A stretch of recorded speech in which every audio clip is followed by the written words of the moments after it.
ऐसा दिन भी हमें देखना पड़ेगा, ये कभी सोचा नहीं था। रोहित को टीवी के माध्यम से आप सबने देखा, समझा और जाना है। वो मेरे परिवार का सदस्य था, इसलिए मैंने उसे और करीब से देखा और उस नाते मैं ये कह सकती हूँ कि इतने छोटे से जीवन में एक पुत्र के रूप में वो सबसे अच्छा बेटा साबित हुआ। एक देवर के रूप में बहुत अच्छा देवर, चाचा के रूप में, पिता के रूप में, पति के रूप में, मेरी छोटी बहन का पति था, उस रूप में जितने रिश्ते उसने निभाए, उस खूबसूरती से, उतने प्यार से रिश्तों को निभाते हुए मैंने किसी को नहीं देखा।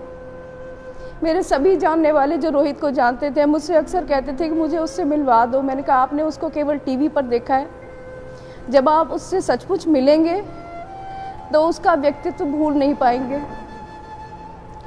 मुझे लगता है आसमान का सबसे खूबसूरत सितारा ईश्वर ने मेरी बहन की मांग में सजा दिया था।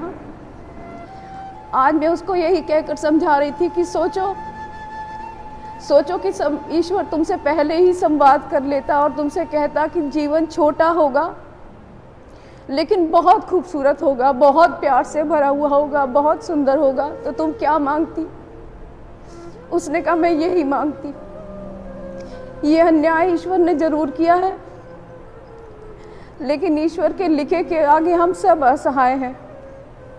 न कोई कुछ कर सकता है, न कोई कुछ कह सकता है। बस इतनी विनती है कि मेरे रोहित को ईश्वर अपने श्री चरणों में स्थान दे और उससे कहे कि अपने परिवार को संभल दो, उन्हें हौसला दो कि वो आगे बढ़ सके।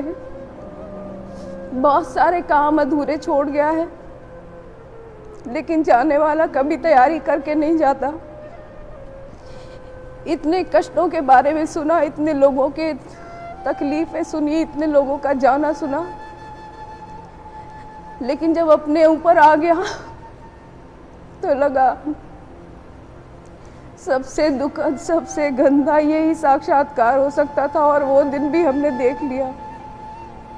फिर भी रोहित से प्रार्थना है कि रोहित तुम जहाँ भी हो अपने परिवार को संभल दो, अपने परिवार को हौसला दो। आगे बढ़ने का, पीछे मुड़कर देखने का कोई फायदा नहीं है।